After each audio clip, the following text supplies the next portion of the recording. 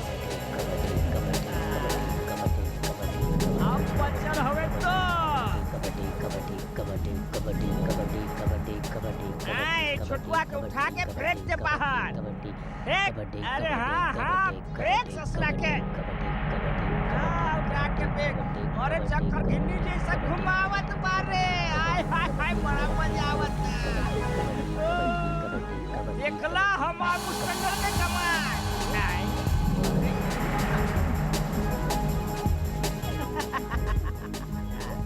गइल रे गोविंदा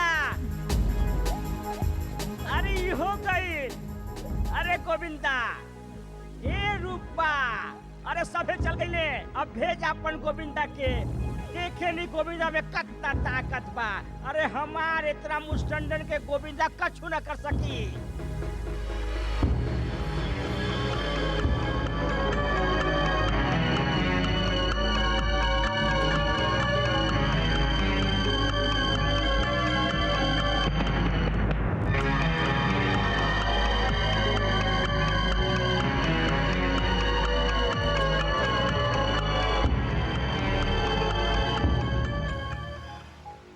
जतनो भभूति लगा ले भैया हार तोहार निश्चित पा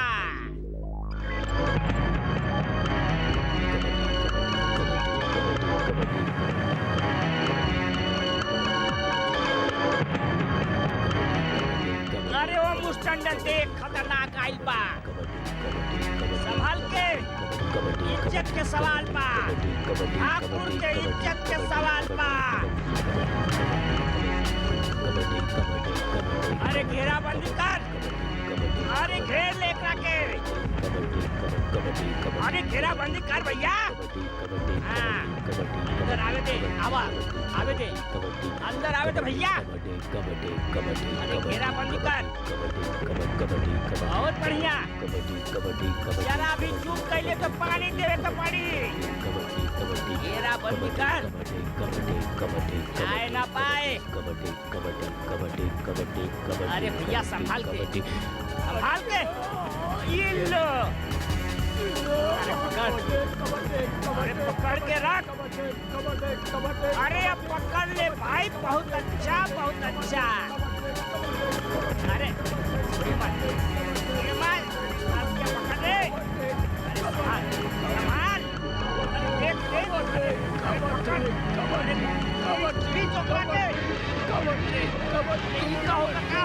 ये मुस्टंडन छोड़िए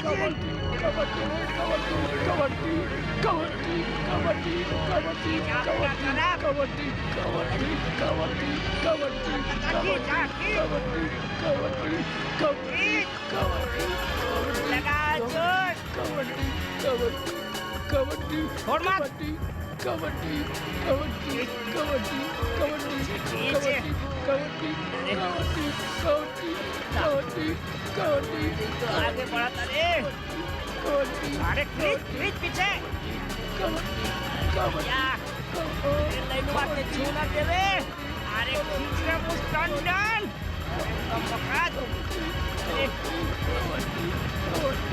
अरे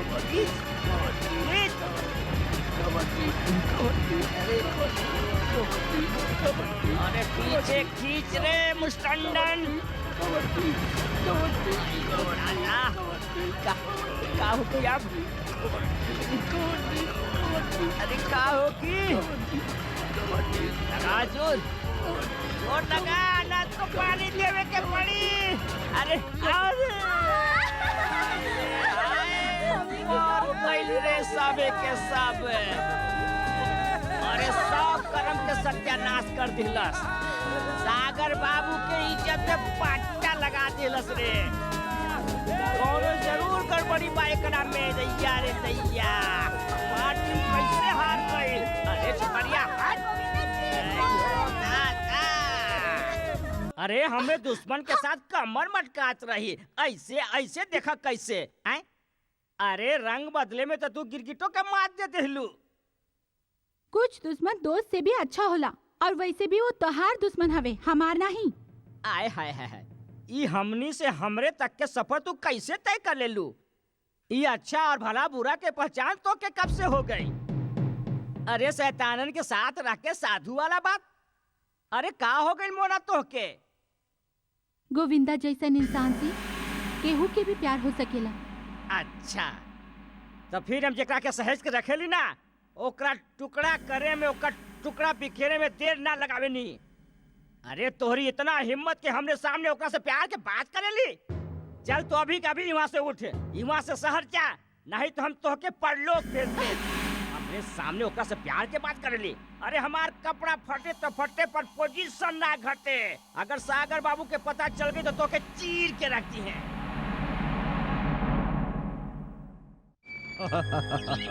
जी जी जी जी, समझ गए नहीं। रहुआ फिक्र जन करा, बिल्कुल ठीक हो जाई। ओके बाय। भांजे कोनो चिंता के तो बात नहीं के ना? मामा बात तो चिंता की नहीं खे, पर का बात है मुना नजर नहीं ख्यावत? भांजे वो गांव वालन जीते के खुशी में कव्वाली के प्रोग्राम रख ले रहे। ऊ में मोना मटक मटक के नाचत रही, हम बोली तो बुरा लग गई। ऐसे तू ओकरा के शहर वापस भेज देला। मामा आपन फैसला में हम दोसर के फैसला बर्दाश्त नहीं कर सकेला, ई तू अच्छी तरह से जानेला। भांजे बातें कुछ ऐसा रहल। अरे खबर मिलल रहे कि मोना के बाबूजी के तबीयत बहुत खराब है। अरे परलोक के दरवाजा पर खड़ा हवन, ऐसन में भेजले जरूरी समझनी।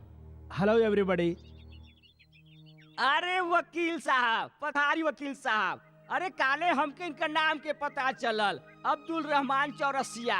इनकर पिताजी बनारस के बहुत बड़ पनवारी, बाकी पढ़ लिख के वकील बन गए। खैर बोली का खुशखबरी लाइल बानी? सागर साहब, राउर बाबूजी वसीयत तैयार करवाइले हवन, जेकर मुताबिक जायदाद के आधा मालिक रहुआ बानी और आधा के मालिक गौतम साहब। गौतम साहब जायदाद हूँ आधा आधा? अरे पाप हवे की कसाई। अरे गौतम का विदेश पढ़े खातिर बचपने में भेज दिले और राजकुमार जैसा जिंदगी दिले, और सागर बाबू के का दिले? गांव के धूल माटी के हवाले कर दिले, और अब कहे जायदाद आधा आधा। अरे कवल साहब के बात मामा जी ई में बेचारे वकील साहब क्या करिए, ई तो अपन ड्यूटी निभात हमें। जी थैंक यू फॉर कमिंग वकील साहब। ठीक। रहुआ जा सके नहीं। शुक्रिया साहब। भांजे अरे सपना जल गई और तू सिगरेट जला रहल बाड़ा? मामा हमके पहले से अंदाजा रहे।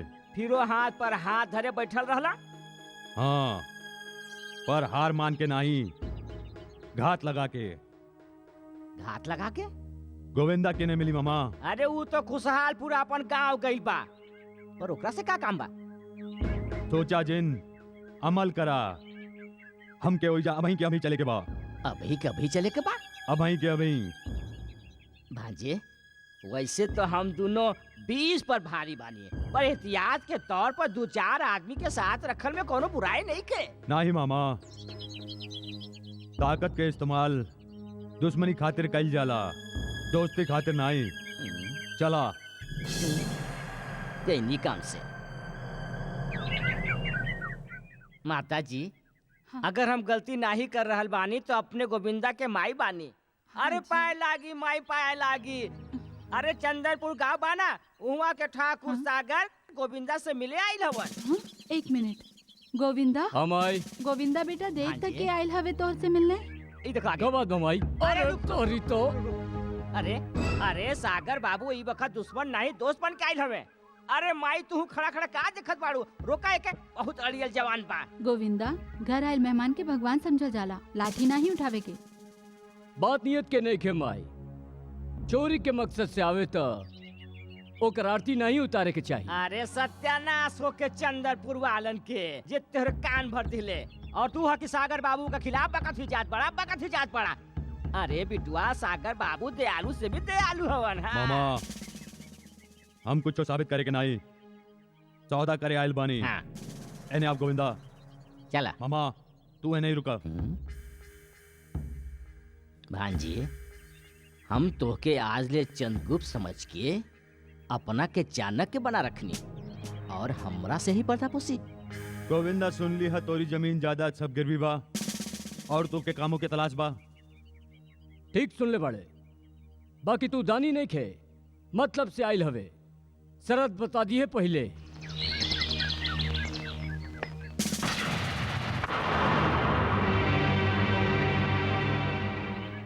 हमरी तस्वीर तोहरे पास? ई तो हर तस्वीर नहीं के गोविंदा, ई हमरे भाई गौतम की तस्वीर बा जेके जगह पर हम तो के बिठावल चाहिला।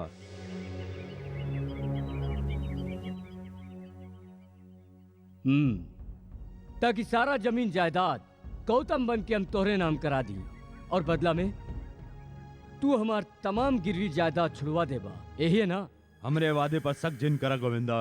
जमीन तो माई हो खेली, ओकरा खातिर खूनो बहा सके नहीं, बाकी कोनो निर्दोष के खून से ओके कलंकित ना कर सके नहीं। समझ गईले के समझाई? खून के जिम्मा तू हमरा पे छोड़ दा। तब फिर शरत मंजूर बा। तोहरा तक खबर पहुंच जाई, तब चला आई हैं। चला तानी, चला मामा। हाँ, हाँ, हाँ।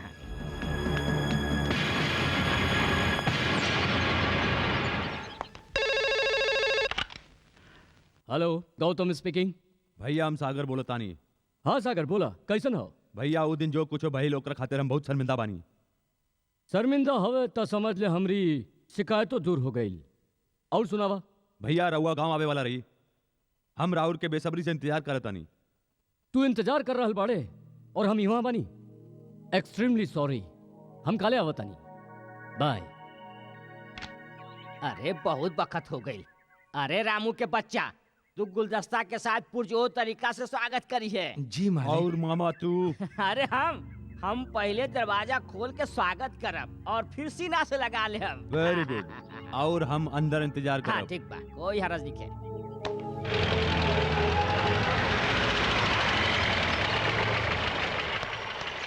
आवा भांजे आवा, ई राजमहल में तोहार स्वागत बा।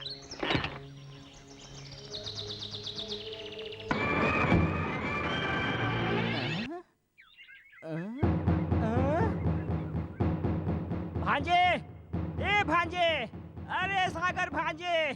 आई मालिक।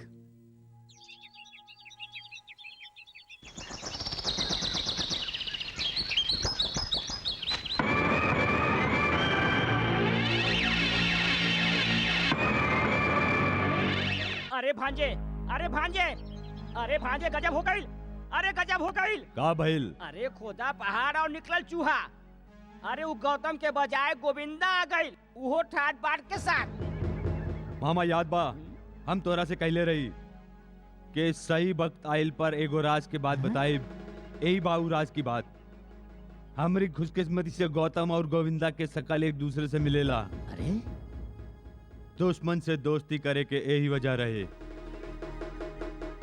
अरे दैया, अरे दैया, भांजे तोहार करतूत और भगवान के लीला दोनों अपरंपार बा। बिल्कुल। सागर, सागर, अरे सागर कहाँ बाड़े तू? राउर दिल में और रउआ हमरे दिल में। झुका मत। कहूँ हम अपन दिल से निकल के जमीन पर न गिर पड़ी। अंग्रेजी रोटी खाए वाला लोग गिरे ना गौतम बाबू, दूसरन के गिरावे ले, पर भागे पलटा खा जावे ये अलग बात बा। ई हमरे मामा साहब हवन। प्रणाम। रोटी खातिर दरवाजा बदले वाला इंसान नहीं, जानवर हो खेला। हम भारतीय हैं, अपन कर्म से भाग्य बदलल जाने नहीं। महल तो फैंटास्टिक बा। थैंक यू आज हम पूरा रियासत घूम के देखल चाहिला। फ्रेश होके आवा जी। ई देखा मामा, हमार गाड़ी में बम फिट कर दा बम और उनकर गाड़ी पंक्चर कर दा। समझ गइल? समझ गई नी। और हमार गाड़ी के चोरी के रिपोर्ट पुलिस में दर्ज करवा दा। समझ गइल? अरे बिल्कुल समझ गई नी, बिल्कुल समझ गई नी। फाटे तो फाटे पर पोजीशन ना घटे।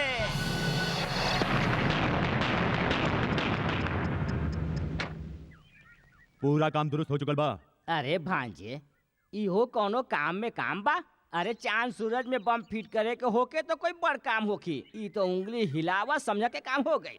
गुड, वेरी भांजे गुड। काम हो गई, अब तो फटे ही मामा फटे। जी। एगो बात कही। अरे एगो का 1000 कहा, 2000 कहा। हम समझे नहीं के ऐसन काहे ना करी कि तू हमरे साथ घूमे चला। नहीं। अरे भांजे का कह रहा है? अरे ये उम्र भी कोनो घूमे फिरे के बा। अरे ई गाड़ी में हमके बहुत उल्टी आवेला। रहुआ फिक्र झीन करा, हम शीशा नीचे उतार दे। काहे सागर? भैया एकदम सही कहा था वे। अरे का ठीक कहत हवे? अरे तू इनका उल्टा सीधा बात में हाँ मिलात हवा। अरे तोरा तो पता बा हम सदियन से बीमार चलत तानी। तोहरा आवे के खुशी में हम अपन गम भुला देनी, वरना हम जलपान ग्रह में कम प्रसादन ग्रह में ज्यादा रहेनी। हजमवा जे खराब बा कमखत। अरे बाप रे बाप, अरे वो रामू के बच्चा, अरे पानी निकाल दे जल्दी से, ना तो धोतिया खराब हो जाए तो तोहरे के धोवे के पड़ी। वाह भैया। अरे दैया। Oh my God. भैया एगो काम करा, एकरा में तो वक्त लग जाई, रहुआ हमार गाड़ी ले जाई। अरे सुना, गौतम भैया के हमारी गाड़ी की चाबी दे दो। ओके बाय सागर। बाय। गौतम बाबू, ई तो हार ब्रेसलेट। Oh thank you.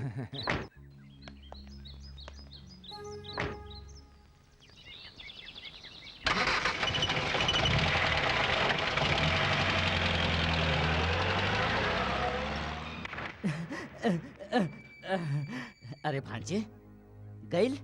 गइल। तू कैसन भांजा हवा, बहुत भयानक खेल खेले ले। अरे ओकरे हाँ में हाँ मिलावत रहले। ऊ बगत कहे के ही पड़त रहे ना मामा जी। अरे का कहे पड़ल, हमार तो पुंगी बच जाई।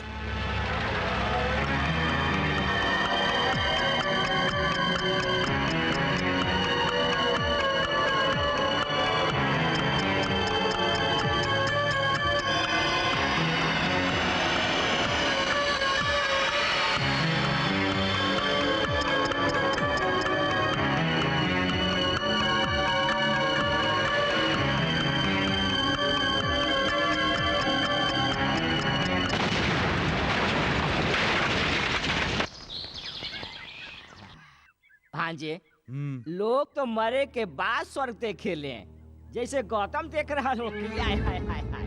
बाकी आज हम तो जीते जी स्वर्ग देख ले ली। अरे बरसन के संजोई सपना जो साकार हो गई। सच कही भांजे, आज हम इतना खुश पानी की जी चाहेला कि हंसते हंसते रो पड़ी। भांजे इंस्पेक्टर।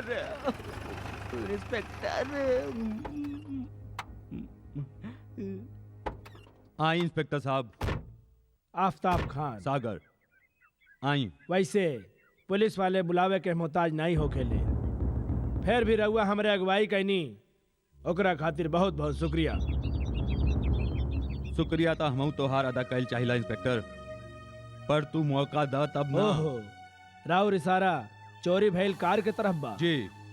वो मिल त गइल बा, पर चिथड़न में, और जो ओकरा पर सवार रहे अब तो ओके पहचानल भी मुश्किल बा।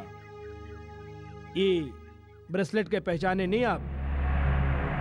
अरे ई तो बड़े मालिक गौतम साहब के हाँ। अरे रामू के बच्चे, जो अपन काम कर। गलती हो गई मालिक। इंस्पेक्टर साहब, गौतम हमारे बड़े भाई के नाम बा। हो सकेला ई ब्रेसलेट गाड़ी के साथ चोरी हो गई होगी। शायद में सोचे के बहुते गुंजाइश होकेला सागर साहब। तुझे रिपोर्ट लिखौले रहा ओकरा में ई ब्रेसलेट के जिक्र ना रहे, या हो सकेला तोहार ध्यान नहीं रहल होगी। लेकिन गौतम साहब कहाँ बने? गौतम भैया तो शहर में रहेलन बाबूजी साथे। चाय बहुत बढ़िया रहल, हो सकेला हम दोबारा पिए आ जाई। You are welcome. हम चला तानी। भांजे ई गाउर पटांग कह के चल गई कि चाय इतना बढ़िया रहे कि दोबारा वापस चला लाई। भांजे ऐसन कुछ कर कि ये दोबारा वापस ना आए। इंस्पेक्टर से बहुत डर लागेला। मामा छुप के चोर आवेला और बहाने से पुलिस, और जे होशियार होखेला ओकर कोनो कुछ नहीं बिगाड़ सकेला। मामा हम ई जंग जीत चुकेला, अब ही जश्न जरूरी बा। हाय हाय हाय हाय भांजे। मामा अरे कावन अरे हो नहीं सकेला। भांजे, तू काहे उठा था? हम देखा था कौन ससुरा है। अरे कौन हवे रे कमबख्त, इतना रात के आगे लिए शेर के जगावे हैं?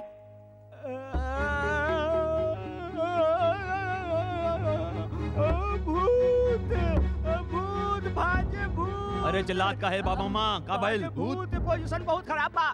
भूत भूत भूत।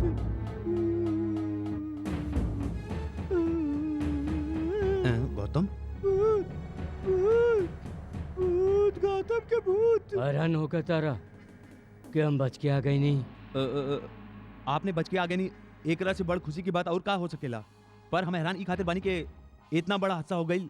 हादसा नहीं, साजिश का साजिश का जायदाद भाई की जिंदगी से बड़ हो खेला। अगर तो के जायदाद चाहत रहे तो हमके एक बार बोल देता, हम तो के खिलौना जैसन गिफ्ट कर देती। और कुकुर मामा तू हमरी लंबा उम्र के दुआ देत रहे। भांजे चुप साला कमीना, मामा के मतलब जाने ले? मामा दू माई के प्यार, अबे बिना छत के मकान। हम तो के खटमल के जैसन यूं मसल दे, यूं मसल दे। गर्दन में तेल लगा के मालिश कर, फांसी के बाद गर्दन लंबा हो जाला। हम तो चलतनी थाना। भांजे हमके माफ कर दे भांजे, बहुत भारी भूल हो गई रहे। दौलत के लालच में हम आनर हो गई रहली और कहूँ ना कहूँ हमहू मजबूर रही। यही खातिर अपन पाप के पश्चाताप से बुझावे खातिर हम दारू पे दारू पियत रहनी। भांजे हमके माफ कर दे मामा भांजे। बहुत हो गई माफी। एक बार बच गई तक का भइल, दोबारा कैसे बची? आपन मकसद खातिर तो हम मौत के भी मौत दे अरे सके। नहीं नहीं नहीं नहीं सागर बाबू, ठहरी ठहरी। हाँ हम गौतम नहीं के गोविंदा बानी, हम तो एक्टिंग करत रही। एक्टिंग कैसे लगल? अरे जो हम ठान लाई तो एक्टिंग में बढ़ बढ़ के छुट्टी कर दी। ये देखा समझ लो या के समझाई मामा। वहाँ सत्यानाश हो गोविंदा के बच्चा। मार भाई से के गिर पे जाके वहाँ हमके कुकुर कहले, हमके कमीना कहले, बिना छत के मकान कह दिले और यहाँ तक ले कि खटपट के तरह मसल दे। अरे हमार पवित्र हाथ के अपन पैरन से छुआ लीलस और पवित्र कर दिलस हमरे हाथ के। अब हाथ के धोवे के पड़ी। अरे रामू के बच्चा, अरे गंगा जल ला के दे रे हम Very good. हाथ के धोवे खातिर रे। भेष बदल जावे से ता भी मकसद नहीं बदले चाहिए। गोविंदा से गौतम बने खातिर कल तो के हमरे साथ शहर चले के पड़ी। कल नहीं सागर बाबू, परसों। कल तो हम रूपा से मिलब। कल चला के महबूबा के दुआ के बिना कोनो सफर सफल नहीं हो खेला। समझ ले के समझाई। रूपा चेतक के तोहरे पास छोड़ के जाता नहीं। एक हम तोहार निशानी समझ के रखब। बाकी तो 10-15 दिन खातिर गांव काहे जा रहल बाड़ा? बस बात ही कुछ ऐसन बा। माई बीमार बाड़ी का या घर में कोनो मुसीबत आ गइल बा? रानी, दरअसल हमरी रानी माई बने वाली बिया। हाँ, जन्म जन्म के रिश्ता बा ओकरे साथ हमार। हाँ भाई, कुछो करी जहाँ भी रही, इस समय ऊ हमके अपन पास देखल चाहेली। ई चौथा बार माँ बन रहल बिया। अरे चौथा होके या पांचवा, बातो जिंदगी और मौत के समस्या ना। ई खातिर हमके जाए के चाही कि ना? बोल रूपा। तो जाना, खड़ा खड़ा हमार मुंह का देखत बाड़ा। तू सबे परदेसी एक ही होखेला। कहल कुछ और, करला कुछ और। अरे ए रूपा सुनता। हाथ छोड़ा हमार। कौन और के मदद होके हमार हाथ ना पकड़ा, पाप लगी हमके। कौन और के मरद? अरे हम तो तोहार मरद बानी। अरे वो रानी तो हमार भैंसिया के नाम बा। सच? अरे झूठ बोली तो हमार मरल मुंह देखिए।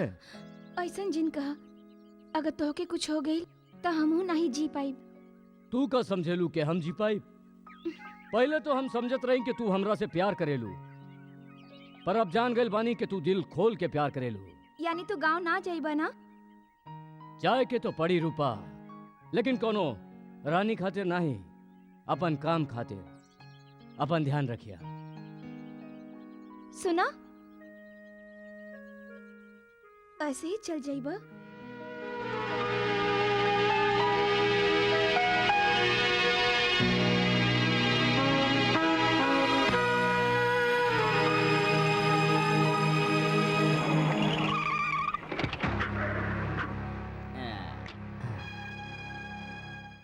हाय हाय हाय हाय हाय हाय, एकदम में गौतम जैसा लग रहा बा। अच्छा, ट्रेनिंग के बाद याद बा ना, वकील साहब आयल होखियन, कागजात पर दस्तखत करती है, हैं? काहे भांजे? बिल्कुल चला। ठीक, चला। अरे आवा आवा गौतम, खुश रहा बेटा, खुश रहा। तो लागी जी चाची। अरे अरे का करतानी, आई बैठ जाई। हाँ, सफर कैसन रहल? बाबूजी, जेकर साथे सागर होला ओकर सफर कबो खत्म ना होला, बल्कि हमेशा ऐसन लागेला कि सफर के शुरुआत भइल बा। अच्छा देखा बेटा, तोरा कहला पर हम वकील साहब के बुलाले बानी। कहीं राउर हम का सेवा करी? बाबूजी पहले रउआ ही बताई कि हम जो फैसला करब वो रउरा मान ले। हमके बिटुआ तोरा पे पूरा विश्वास बा। अरे बिल्कुल सही कहली जीजाजी, अपने बिल्कुल सही कहली। अरे पिता पुत्र के रिश्ता में अविश्वास के गुंजाइश से कहाँ बा? भांजे फैसला सुना। बाबूजी, गांव के जायदाद के हिफाजत ये एगो सिपाही जैसन और देखभाल एगो किसान जैसन कैले बा। गांव के माटी के पानी और पसीना से नहीं बल्कि बखत आवे पर अपन खून से सिंचले बा। ऐसे जौन चीज के अहमियत जेकरा लगे ज्यादा होखे वो चीज ओकरे पास होए के चाहिए। रहुआ बिल्कुल ठीक कहली भैया। वकील साहब, हम पूरा जायदाद एकर नाम करे खातिर रउआ के हिमा बुलवनी हा, पर सरपरस्ती के बदला एक जायदाद दे दिहल एकर प्यार के दौलत के तराजू में तौली। ई सरासर गलत बा। ऐसे हम फैसला कइल बानी कि हम लंदन वापस न जाके सागर के साथ रहब, ताकि ये अपने आप के कबो अकेला महसूस न करे। वकील साहब, हम अब इरादा बदल दिले बानी। आई बाबूजी।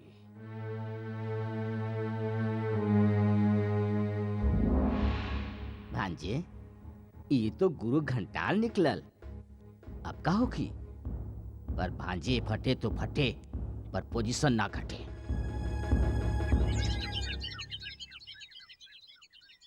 ई देखा, सिगरेट फूकत जा रहल बा। अरे ओ गोविंदा, अरे तू जायदाद के कागजात पर दस्तखत काहे न कैले? एगो बात याद रख गोविंदा, हमरे जिस्म में जे घाव हो जावे ना ता हम ऊपर मलहम नहीं लगावे नी, ओकरा के खरोच के फेंक देवे नी। अरे खरोच के काट, वांग के काट के अलग कर देवे नी। और घाव गर्दन पे होखे ता? अरे देखा देखा का बात कर रहल बा ससुरा। घबरा जिन, प्रॉपर्टी हम तोहरे नाम कर दे। एकरा से पहले हमरे गिरवी जमीन छुड़वा दे। सरतन के सहारा डरपोक लेवेले। हम अकलमंद बानी, मौका के नजाकत और तोहरी आदत दोनों से वाकिफ बानी। बोल, हमरी जमीन छुड़ावे ले या हम बाबूजी की सेवा में लग जाएं? अरे नहीं नहीं, रुक जा। वक्त के नजाकत के देखत हुए काल गांव चले के ही पड़ी। ई ले रुपया। हाँ।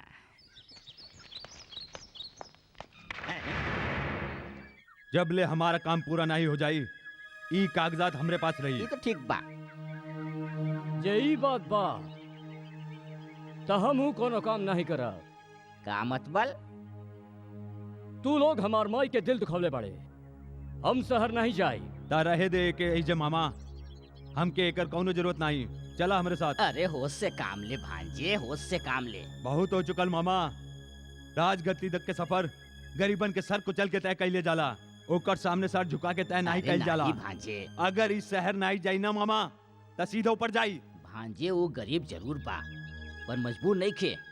और फिर ताज पहने खाती तो सर के झुकावे के ही पड़ेला है। अरे बखत के तकाजा के समझा। अब माता जी चिंता के कोनो बात नहीं खे, कोनो चिंता के बात नहीं खे। दोनों जवान हवे, यही से आग लग गई। और फिर हम दोनों तो दुनिया देख ले हैं। आज चला गोविंदा चला। जब ले माई के कागजात न मिल जाए हम कहूँ न जाई। इला और सुना पांजे, अरे तू तो दया के सागर है। एक लोटा पानी देवे से तोहार कुछ घटे वाला थोड़े बा। लावा ई कागज देता हैं, ई ली माई जी ग्रहण करी। चला गोविंदा चला। खुश रह बेटवा, अपन ख्याल रखिए। आज्ञा दी माता जी, तू तो जी, पोजीशन अच्छा। बचा ले लो। जय हो।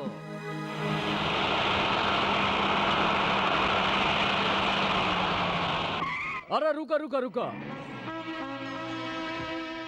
अरे का भइल?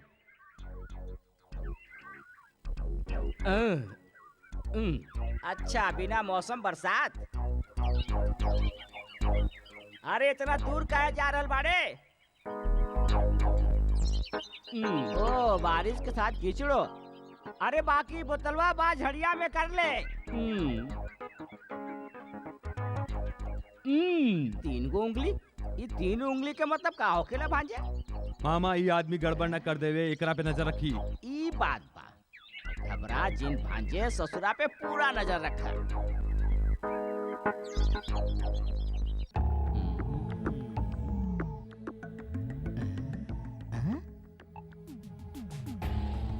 अरे दैया रे दैया, तीन गो उंगली के मतलब बा इश्क और मोहब्बत। ये तो बहुत खतरनाक बात है भाई।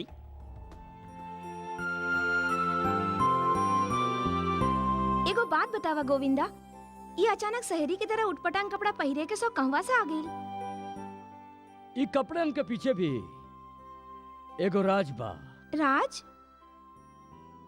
दरअसल हम अरे ओ भांजे, ओ भांजे, अरे हम तो के पूरे इलाका में ढूंढत रहनी है, तू हिजा हवे? हाँ? अरे ये तो हिरन और कस्तूरी वाला बात हो गई भाई। अच्छा, अब तोहार से इनका रिश्ता हिरन और कस्तूरी वाला हो गई। हाँ, वैसे भी दुश्मन से हरला के बाद ओके दोस्त बनावल पुराना परंपरा बा। काहे मामा?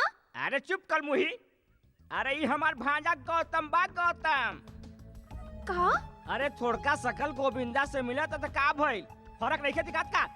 कहाँ ये बड़ ठाकुर लंदन में पढ़ल लिखल शानदार लिबास में, और कहवा ऊ गोविंदा गवार फटल चिथड़ा में। अरे दोनों में फर्क नहीं दिखाई देत? हाँ, देखो भांजे, एक बात ध्यान से सुना। गांव के लड़की बिया और बहुत खतरनाक बिया। एकर इज्जत ही एकर सब कुछ पा। एकर सिवा एकरे पास कुछो नहीं। एकरा पर डाका डाले की कोशिश जिन करी है, आइंदा ख्याल रखिया। फिरंगी कहीं के, ये हाथ से तू हमके छूले बाड़े ना। अगर हमरे गोविंदा के पता चल गई ना, तो तोरे हाथ के तोड़ के सूखल टहनी की तरह फेंक दी। निर्लज शहरी।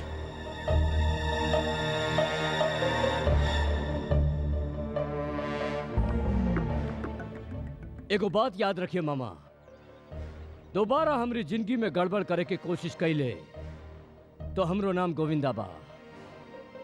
महाभारत करावे में कौनो कोर कसर ना ही छोड़ा।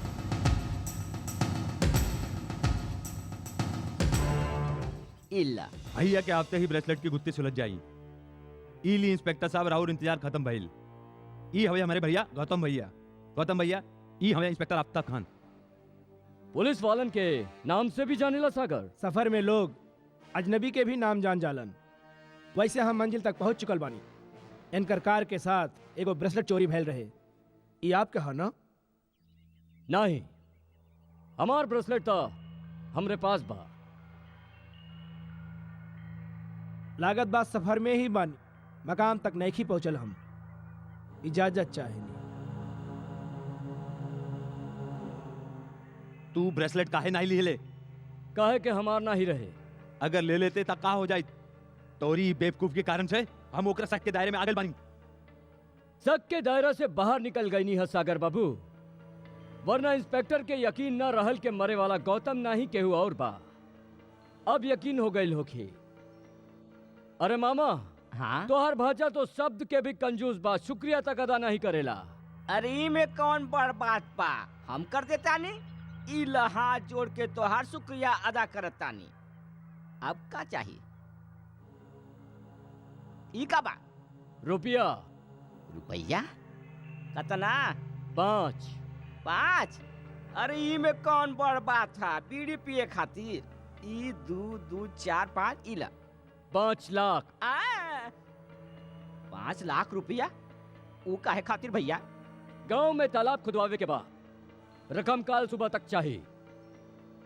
समझ गए ना मामा?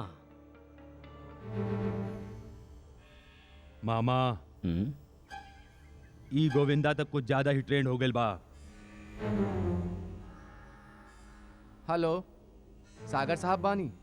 हम बैंक मैनेजर सम्मी खान बोला तानी। का कह रहल हो? अरे भांजे, अरे भांजे गजब हो गई। अरे गोविंदा बैंक से 5 लाख रुपया निकाल लिहलस। कैसे? अरे कैसे? अरे चेकवा पर दस्तखत करके। और कैसे? हम ही तो के दस्तखत मारे सिखौले रही ना। हमरे शागिर्द होके हमनिए के पढ़ावा शुरू कर देलस। भांजे हमके तो लागत बा कि दिमाग बन के चाट चाट के वो हमनिए के खोखला करती।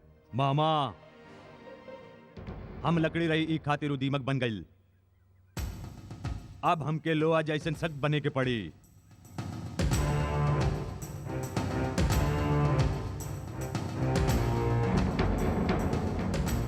कैसे ससुरा मजा लूट रहल बा।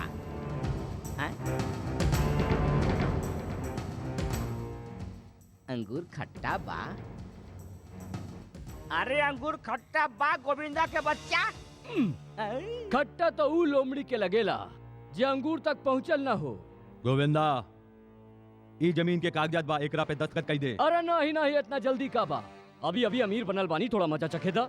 अरे 5 लाख रुपया तो दस्तखत करके निकाल ले। अब का चाहिए तो के? अरे ऊ तो हम अपना परीक्षा लेत रही।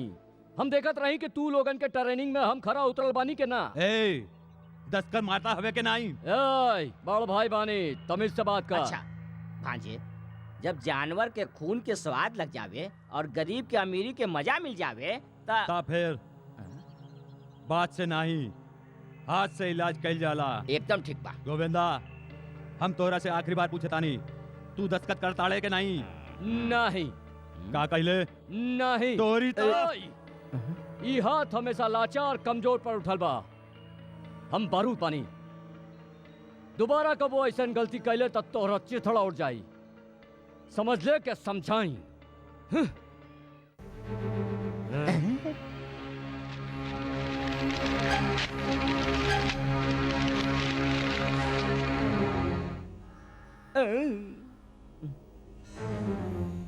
राख होके बारूद के बात करता ससुरा। मामा, ई बम के बेकार कइल बहुत जरूरी बा।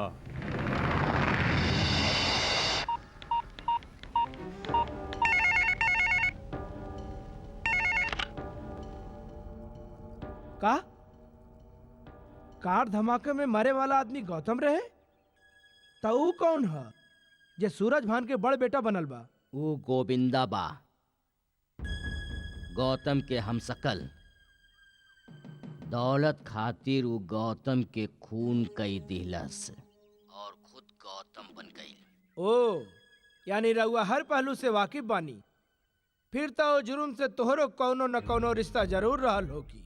वो गाड़ी में गोविंदा के कहे पर बम हम ही फिट कैले रही। आप वफादार भी रहनी होकर फिर गद्दारी के कारण? वादा के मुताबिक काम होखे के बाद हमके 5 लाख रुपया देवे वाला रहे। और अब ना दी? बरखुरदार, बुरा करबा तब भला कैसे होगी? तू तो इहो बतावल नहीं चाहबा शायद कि तू कौन हवे। पर एगो बात याद रखिया, जब दरख्त जड़ समेत उखाड़ लिहल जाला तब फूल और पत्ता ओकरे साथ साथ चलत आवेला।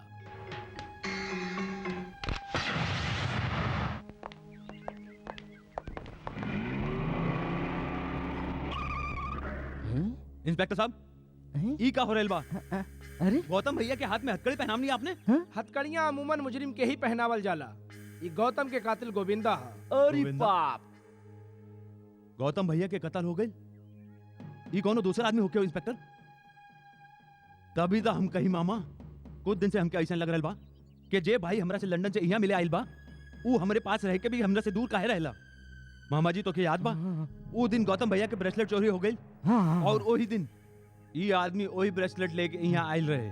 मतलब प्लान के मुताबिक ये गौतम भैया के मर्डर कैले बा। इंस्पेक्टर साहब, हम एक जिंदा नहीं छोड़ो।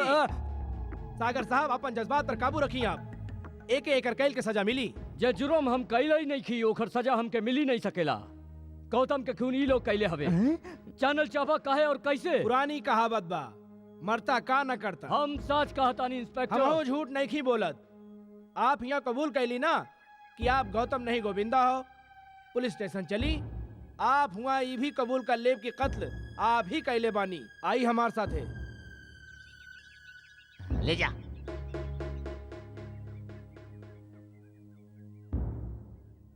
हमनी के गौतम के खून हो गई। अबे नहीं मामा जी, अभी तो आधा काम बाकी बा। गोविंदा के भी तक खून करे के बा। रूपा, तू मान या ना मान, बाकी ये बात एकदम सच है। का गोविंदा गौतम बाबू के खून कर देले? नहीं, ये नहीं हो सकत। हक और इंसाफ खातिर लड़े वाला हमार गोविंदा कबो केकरो खून नहीं कर सकेला। ये सब बिल्कुल झूठ बा। अब सच मान या झूठ, जबले दाल में काला नहीं होला, दाल फेंकल ना जाला। हम ई हकीकत से पर्दा उठा के रहब, और अगर ई सब साँच भइल तो हम ओकरा के कब्बो माफ नहीं करब, कब्बो नहीं। हम सच कहता नहीं रूपा, हम गौतम बाबू के खून नहीं खिकैले। हाँ हाँ, एगो तू ही बड़ा जे साँच बोलत है, बाकी तो सारा दुनिया झूठ बोलत है। दुनिया के बात मत कर, दुनिया तो देवी देवतनों के न छोड़ ले, पर तू तो हमरी अपन बाड़ू ना। अरे अगर तोहके हमरी जिंदगी की इतना परवाह होइत ना गोविंदा, त तू ई कुकर्म कब्बो ना करता। हम ई कुकर्म नहीं खिकैले रूपा, अपन प्यार के कसम, तोरे सर के कसम, हमार विश्वास कर। नहीं के करे के हमके तोहार विश्वास, हमार विश्वास टूट चुकल बा। तू खूनी हवे गोविंदा, तू कातिल हवे। नहीं रूपा, हम गौतम के खून नहीं कर सकीला। काहे नहीं कर सकेला? काहे के दोनों हम ही हैं। का मतलब? गौतम और गोविंदा दू नहीं एक ही आदमी हा। जाने लू कैसे? हम सूरज भान ठाकुर के बेटा हैं जे लंदन में रहत रहे। गांव वालन पर सागर जुल्म करत रहे। ई खबर बाबूजी के मिलत रहे। उ फोन पर हमेशा हमरा से बात करत रहन। जब हम लंदन से वापस लौटनी त घर न जाके चंदनपुर के पास खुशहालपुर गांव में गोविंदा बन के रहे लगनी, अरे तैया ताकि हम चंदनपुर गांव वालन के इंसाफ दिला सकी। सागर से जब हमारी मुलाकात गोविंदा के रूप में भइल तो पूरा जायदाद हड़पे खातिर उ हमके गौतम के मार के ओकर जगह लेवे के पेशकश रख ले। जौन गाड़ी के एक्सीडेंट भइल रहे उ गाड़ी में हम ही बैठल रहनी। गाड़ी जैसे ही गुफा के अंदर पहुंचल त राजू के मदद से हम उ गाड़ी में डमी लाश रख दीनी। इस तरह से हम गोविंदा से गौतम बन गईनी। हालांकि ये बात हम उ दिन पनगट में कहे वाला रहनी, बाकी मामा के आय से ना कह सकनी। हम तो के दावा के साथ कह सकता नहीं रूपा, हमरी गोविंदा वाला बात इंस्पेक्टर खान से जे भी कहला हुई उ केहू और नहीं, सागर या मामा ई दोनों में से कोनो एगो होई।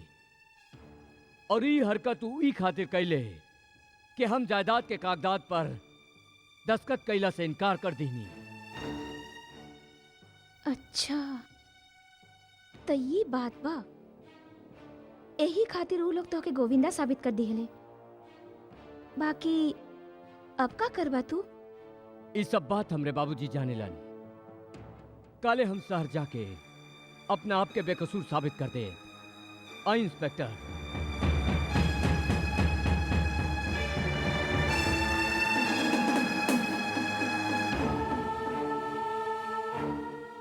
बाबूजी, बाबूजी, बाबूजी, ई रवा साथे का हो गई? वो हमरे जीते जी जे भी राउरी हाल कैले बाप, हम ओकर टुकड़न में बिखेर दे। इंस्पेक्टर, हमरे डैडी पर भइल जुल्म के बदला हम जरूर ले। पहले ही तो साबित करा कि तू उनका बेटा हुआ, और कोनो सबूत बात तोरे पास? हाँ बा, हमार घोड़ा जे हमको जरूर पहचानी।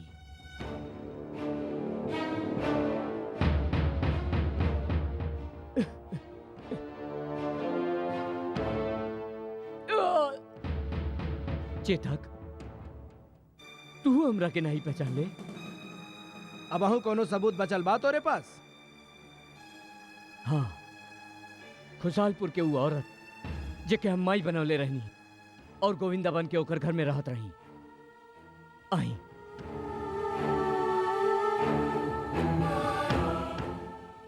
आई माही, देखी ये लोग हमरी का हालत कैले हाँ।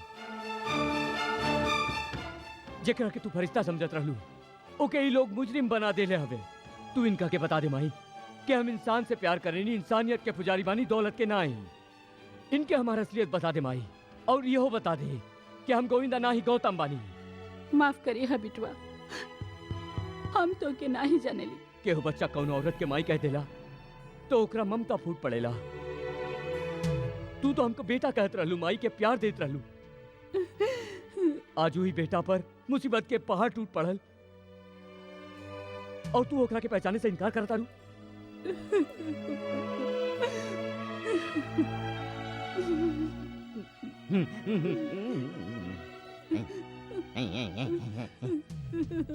इंस्पेक्टर साहब एगो और जिया जागा सबूत लेके आइल बानी। अरे कतको इनकार कर दे पर सच्चाई से नहीं बच सकेला।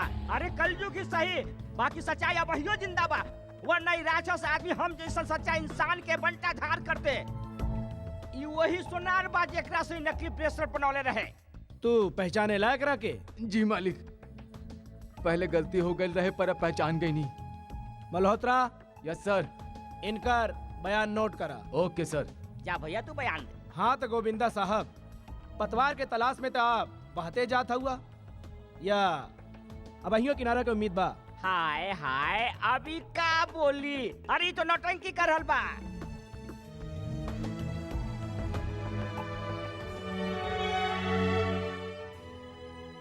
ये जानत हुए कि राउर सिर्फ एगो झूठ गौतम के जान ले सकेला। हीरो रहुआ झूठ बोलनी। हम मजबूर रही बिटिया। जे ये मजबूरी तोहरी आदत बा तो ये मजबूरी सांच बोले खातिर काहे नहीं? काऊ गोविंदा बन के आपन के घर में ना रहत रहे बाकी वो लोग हमरे बेटवा के उठा के ले गए रहे और कह के गए कि अगर तू सच बोली तो वो ओके जान से मार दी है। हम का करती? हम ठान ले रहे कि हम सच बोलब, बाकी एगो औरत के ममता अपन को के आगे हार गई। हमके नहीं खिलागत गोविंदा ऐसा कोनो काम कर सकेला। एकरा में जरूर कोनो केने जा रहलू है रूपा? के हुआ तू लोग?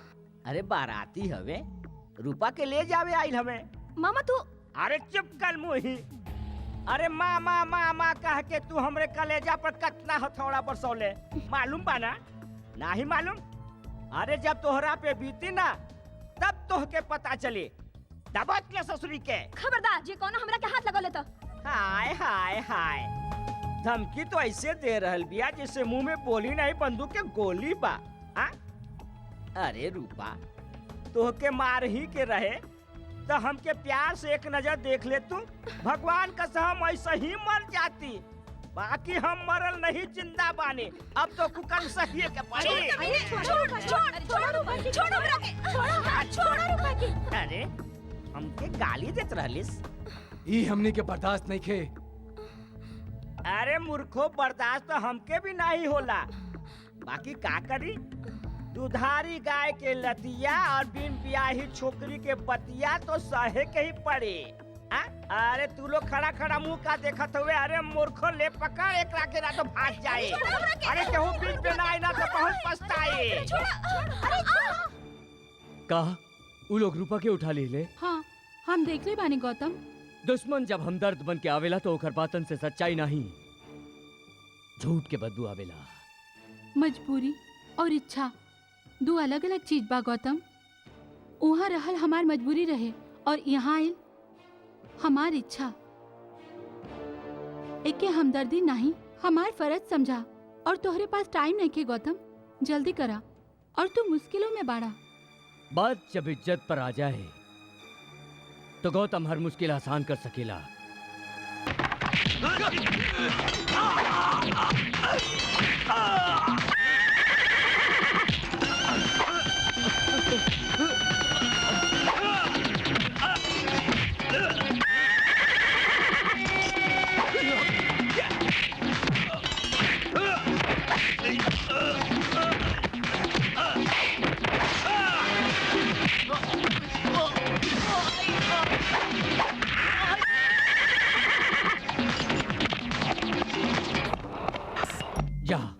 जाके माई से कह दे राजू, जब तू जबान से ना कह सकली ओखर कामों सिखा देलस। लेकिन कुछ नहीं, जल्दी जा वरना आंसुअन के सैलाब में उ खुद के बहा दी।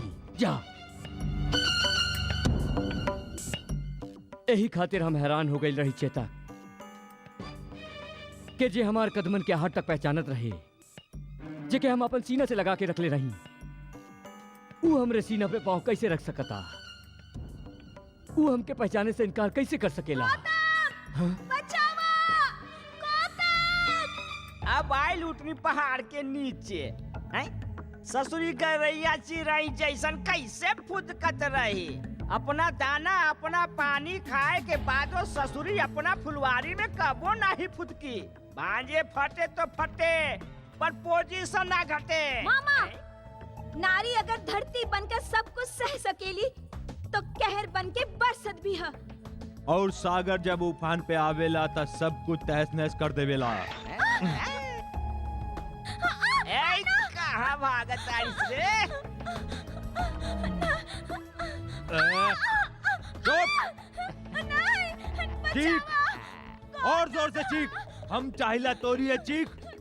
सलाखन में कैद गौतम के कान तक पहुंचे ताकि हम अपन खुशी के रंग ओकर बेबसी के आंसू में घोल सकी। चीख! बेबस मोहब्बत जब बगावत करेला तो दुनिया के कौनो ताकतों के रोक नहीं सकेला, चाहे वो आग के दरिया होखे या तूफान के समंदर।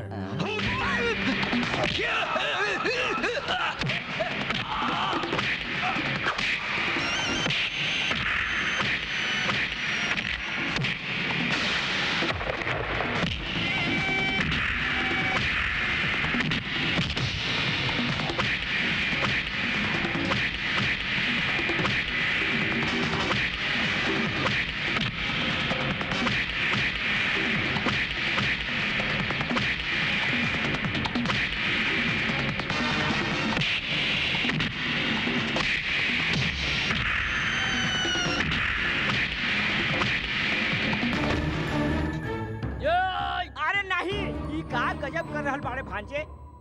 अरे एगो लड़की खातिर तू अपन भाई के खून बहावे जात बाड़े? अरे सौतेला ही सही, बाकी तू दुल्हन के रगन में एक के बाप के खून पाना। अफसोस तो ही बात के बा, एकरो रगों में हमनी के खानदान के खून बह रहल बा, वरना एकर करतूत ठाकुर खानदानी गांव में पेड़ जैसन बा जे लोगन के छांव देत रहला, मगर ई लोगन के दिलन में कांटा चुबो के जुलुम करत रहले।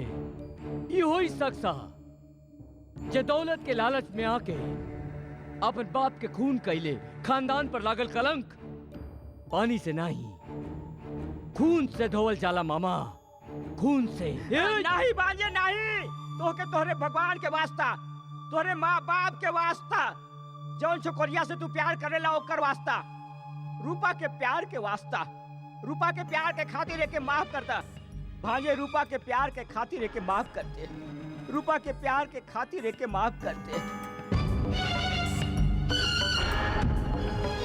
भांजे फटते तो फटते पर पोजीशन ना घटे।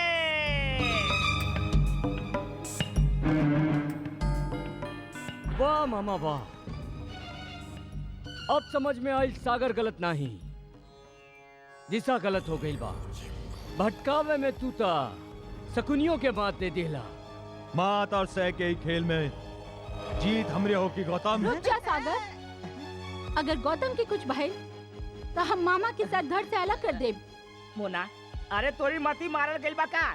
ये आपस के मामला में दखल अंदाजी ठीक नहीं के। हम गौतम के अपन आँख के सामने मरत ना ही देख सकेनी, काहे कि हम ओकरा से प्यार करेनी। कौनो बात नहीं मुना, कीड़ा मकोड़ा के मरे के डर से लोग अपन घर में समा जलावल बंद नहीं कर दी हैं। मार दे मामा के, हमके कौनो फर्क नहीं पड़ी।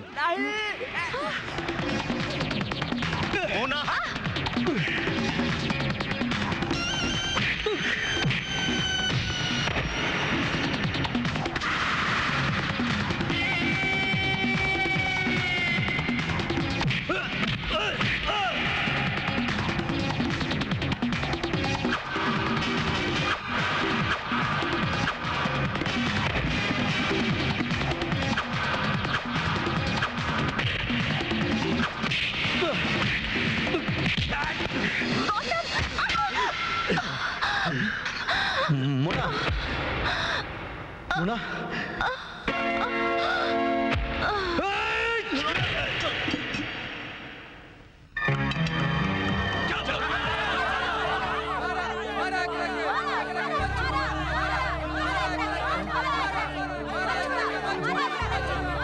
भैया क्या बोले? फिर से बोल, क्या बोले? भैया भैया माफ कर दा हमके। नहीं नहीं के माफ करे के बा हमके। का कसूर रहे हमरे जज्बात के, जिनमें मोहब्बत के जगह तू नफरत के जहर बो दिले।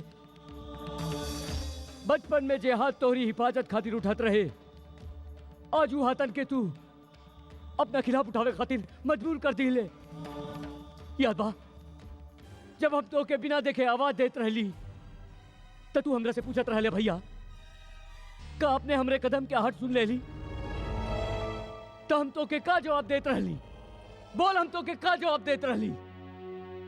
यही के भाई के कदम के आहट सुनल नहीं, महसूस कइल जाला। और ई जानला के बावजूद दुनिया सौतेलापन के बुनियाद का रख दिले, तू तो नफरत के दीवारें खड़ा कर दिले। का कसूर है ई गाँव वालन के? का कसूर है हमार? का कसूर है अपन बाबूजी के?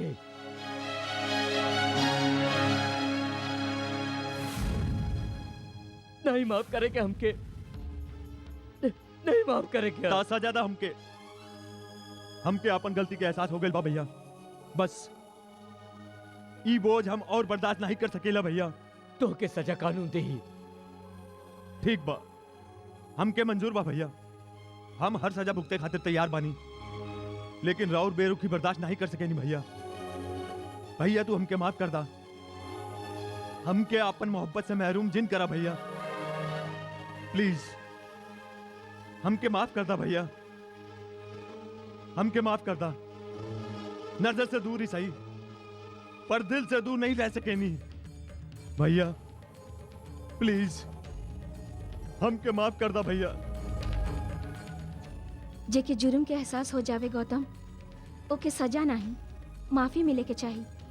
जौन बाग के फल फूल पूर्वजन से लेके आज तक हम सारे खात आइल हई, यदि एक दिन एगो कांटा चुभ जावे तका हमनी सारे बाग के उजाड़ दे। बड़े ठाकुर, आप छोटे ठाकुर के माफ कर दी। हाँ हाँ, छोटे ठाकुर का माफ कर दी, माफ कर दी, हाँ माफ कर दी।